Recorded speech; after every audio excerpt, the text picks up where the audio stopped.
Welcome back to the Sports News Analysis YouTube page, continuing our Week 14 NFL predictions, previewing every game here in Week 14. You can always catch me on Twitter at SNewsAnalysis. That's at SNewsAnalysis. Week 14 concludes with Houston traveling to New England to take on the Patriots. Both teams considered at the top in the class of the AFC, if you will, heading into this game. The Texans, with a record of 11-1, can sew up the AFC South division crown with a win and an Indianapolis loss or tie. And the Patriots come into this game 9-3, having already clinched the division and looking to improve their standing to possibly get one of those top two seeds and earn a bye in the AFC playoffs. So both these teams with a lot at stake coming into this game. The Texans come in with a record of 11-1, as I said. Their offense has averaged a little over 33 points a game the last month or so. And I think you're seeing their offense kind of kick it into high gear, where at the beginning of the year, they were winning in more workmanlike fashion. They've won a couple shootouts 2 of the last 3 weeks, and we saw their defense play well last week versus the Titans, beating a team they should have beat on the road in a divisional matchup. The Texans, in this game, look, Matt Schaub has played better the last month or so. I see no reason why that shouldn't continue against a New England secondary that has been suspect this season. As always, though, the Texans will try to come out and first establish the run with their all-world running back, Arian Foster, to try to set up the play action for Schaub, to try to get him. Schaub's at his best when he's hitting those tight ends. He's hitting Andre Johnson on those deep crossing routes. That's really where Schaub is at his best, and I don't really see any problem with him being able to do that versus this New England defense. As far as Houston goes, on defense, Houston's been decimated with injuries on defense, whether it's losing Brian Cushing, whether it's being without Jonathan Joseph for a period of the season, who is by far their best cornerback. It's a credit to the Texans organization. They've built this team under Gary Kubiak. They've built it, what some people might call it, as kind of a slow build up to the point where they're at now. But it just shows if you stick with a coach, you stick with a program, eventually it can lead to good things if you have good building blocks in place, like the Texans seem to have for years now, and it's finally paying dividends. But that defensive depth is really showing. They lost D'Amico Ryans to free agency this past season. They lost Mario Williams to free agency this past season. Have suffered injuries all across the defense and are still only allowing 17 points a game coming into this Week 14 matchup with the Patriots. I actually, I look for this defense to maybe not. Now, they're getting Jonathan Joseph back, which I think is a big deal here.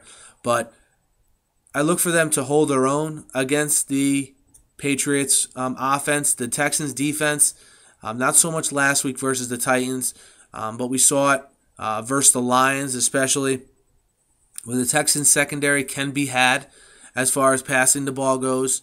It'd be an interesting matchup to see this Texans defense against the all-world quarterback Tom Brady. As far as the Patriots go, they won 10 straight games in December here, and are 12 straight games in December here, and are 10-1 in their last 11 Monday Night Football contests. So the Texans heading into what seems like a tall order.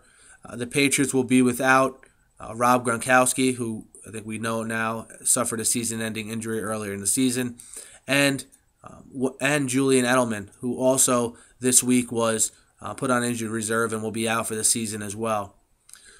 What does that mean for the Patriots offense? I think they come out and they try to establish the run like they have all season. One thing you're getting from the Patriots this season is a more balanced attack with the Ridleys of the world, the Shane Vereen's, throwing a little bit of Danny Woodhead. Okay, and they're committing to the run a lot more than they have in years past, and I think that's simply because they need to. If you break down the Patriots right now, Welker and Hernandez are by far Brady's top 2 targets when they're healthy and in there. And to be honest, until I see more from Brandon Lloyd and more from those outside receivers, without Gronkowski, I don't really see much of a difference with the offense last year as opposed to this year.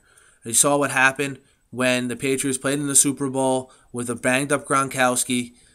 the Giants sort of eliminated the outside receivers and made them beat them inside the hash marks. And if you're putting pressure on Brady, like the good teams can up the middle, I think it really disrupts that intermediate and short middle passing game that the Patriots love to play. And I think against good teams, you're going to see it rear its ugly head and see that running game matter even more. So I think you'll see the Patriots come out and try to establish the run more than people may think, because I think Belichick and his coaching staff know that the Houston offense can exploit that defense. But, hey, make no mistake about it, the Patriots' bread is buttered by Tom Brady in that passing attack. Expect Wes Welker to be involved early and often here in this game. The Patriots' defense, they've been opportunistic this year, forcing turnovers. I think that's still masking the fact that their defense is a little bit less than average. I think we'll see that play out as they face better teams. They play the Texans this week and the 49ers next week, so those will be two good tests. The Patriots by far have the toughest schedule heading down the stretch here in the AFC as they compete for a bye in the playoffs. If they win this game, they're right back in the mix for the 2 and possibly the 1 seed, because they'll have the tiebreaker over the Texans at that point. So, and if they lose, we see the Patriots just kind of coasting because their playoff seeding will probably already be solidified, and that they'll be a division winner, 3 or 4 seed. I'm thinking there, what's really the difference? You have a home game in the first week going forward. So, big game for the Patriots, huge game for the Texans. I think people are kind of underselling how big of a game this is for the Texans.